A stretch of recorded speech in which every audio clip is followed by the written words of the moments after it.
Are you in need of some easy recipes? Then this is the video for you. So today's video is part of a collab hosted by Sarah's Realm. I was partnered with Megan's Kitchen, and we're trading recipes and making each other's recipes. So this is her Pollo Loco, and we're going to get into that now. Y'all, these recipes were amazing. You definitely need to check out Megan's channel. I will have her channel linked below, as well as Sarah's as well, in the whole playlist. So make sure you check out all the videos in the playlist and get some great recipes. So first we're starting off with making this rice for the Pollo Loco. I've just got some oil in there, and basically we're going to toast that rice up, and then we've added some seasonings along with some chicken broth. I'm also going to add some tomato sauce to this and some dried minced onion, and I'm sure you could use regular onion if you like to as well. But once this all gets in there, then we're just going to bring this to a boil, and then you're going to simmer it for a bit. And guys, I don't know about y'all, but I love Mexican rice. It's one of my favorite things, like at a Mexican restaurant. And then put a little of that cheese dip on top of it. That cheese dip at Mexican restaurants is like the bomb. I love it so much. So I'm just cutting up a tomato here to have on top of the recipe called for tomato on top of the chicken. So I don't actually think I've ever gotten Pollo Loco at a Mexican restaurant now that I think about it. And I usually always get a chimichanga, or I get chicken enchiladas or fajitas. So those are kind of my standbys. And y'all, I just realized I did not even introduce myself. I'm so sorry for that. So welcome back to my channel, and if you're new, my name's Amanda. I do all kinds of yummy food content, recipes, what's for dinners, all that good stuff. So if you like that type of content, make sure that you hit that subscribe button if you haven't already, and join my YouTube family. And let's get back to the chicken. Now, I marinated this chicken in Lowry's Baja Chipotle marinade, and I'm just going to cook it on both sides for a few minutes. I do also cover this once I flip it with a lid, just to kind of make sure that heat envelops the whole chicken and gets it well, good and done and everything. And I also got the thin sliced chicken breast for this recipe, so I've got 4 chicken breasts that I'm cooking. Those worked out really nice because I basically didn't have to mess with the chicken a whole lot, and that definitely made me happy there. So I'm just getting the other 2 pieces in there and getting those cooked.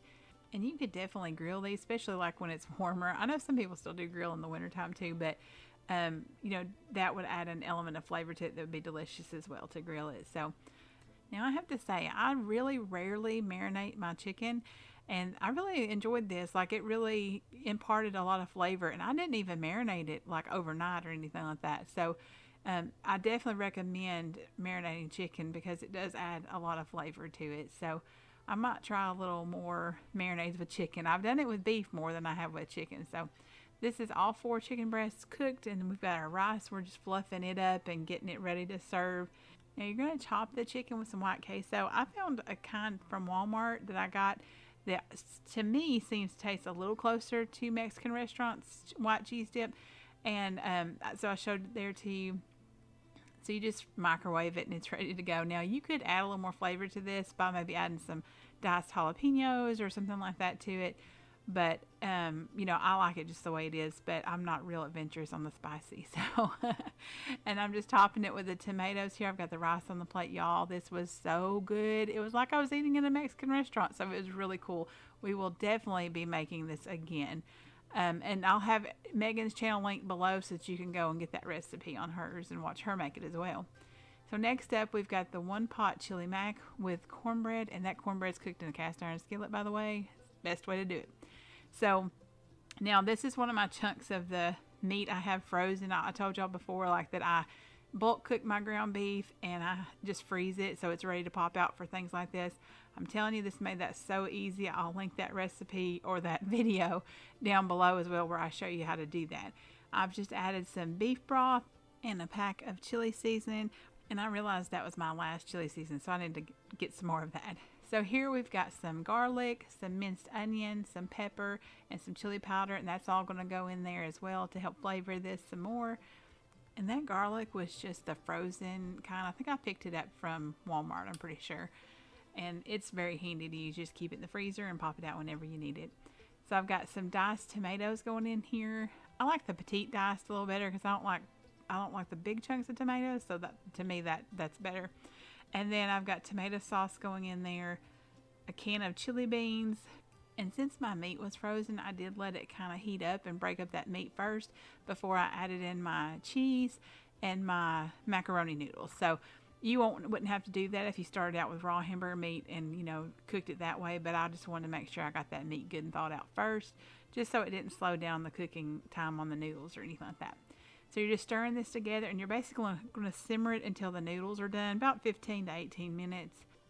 And we're going to get started on our cornbread. Now, like I said, if you bake cornbread in a cast iron skillet, you'll know what I mean. First, you got to preheat it and get that oil good and hot, and then mix up your batter and pour it in there, and it is the best thing ever. It makes such a crunchy, crisp crust. Love it. So I've just got some cornmeal mix, and I actually mixed my, the recipe called for buttermilk, but I used buttermilk cornmeal mix, so I actually used half buttermilk, half milk, just in case. And then I've got some eggs and baking powder going in there. You're just going to whisk that together till it comes together. And then we're going to pull that skillet back out and get it in there. And you'll even see it starts to sizzle. Like, I love the crust it makes. Even my kids, they were like, I just wish the whole thing was all crust. So, like, that's our favorite part for sure. And you're just going to bake this in the oven until golden brown. Usually it's going to be about 20 to 30 minutes or so. This meal was amazing. I have not had an actual homemade chili mac recipe. We just did Kraft macaroni and a can of chili back when we first got married. So I really can't recommend this recipe enough. It's so delicious and so easy too. So next we have air fryer s'mores. I've just got some pieces of Hershey's chocolate, graham crackers, and marshmallows for this. Now I preheated my air fryer, and now I'm laying the graham cracker pieces in there. And you're just going to top this with the chocolate. So you're going to melt the chocolate first so that you can get the marshmallows to stick down in it. I will warn you though, you're going to see it here in a minute. I was not very successful with the chocolate melting part. The instructions did say to do it for 1 minute. That apparently for my air fryer was too long, and it actually flipped them over. So, or at least a couple of them it did. And so I would recommend, just because, obviously air fryers can be different and you just never know, maybe checking it like every 30 seconds or maybe even every 15 seconds and seeing when it starts to melt, because you just want it melted enough to where you can kind of stick that marshmallow down in that. So you can see the mess I made. And now I am sticking the marshmallows in there, and that just kind of helps hold it in there because the chocolate's melted. That way they don't blow off too. So since I had the issue with the chocolate, I was a little paranoid and kept checking the marshmallows. So I did not let mine get all the way brown at the top, just because I was too afraid that they would end up flopping over. So, but oh my goodness, they tasted so good though. Like, I absolutely loved them. I love a s'mores like that. And this is so easy. If just watch, like I said, watch the chocolate and you won't have the problem I did.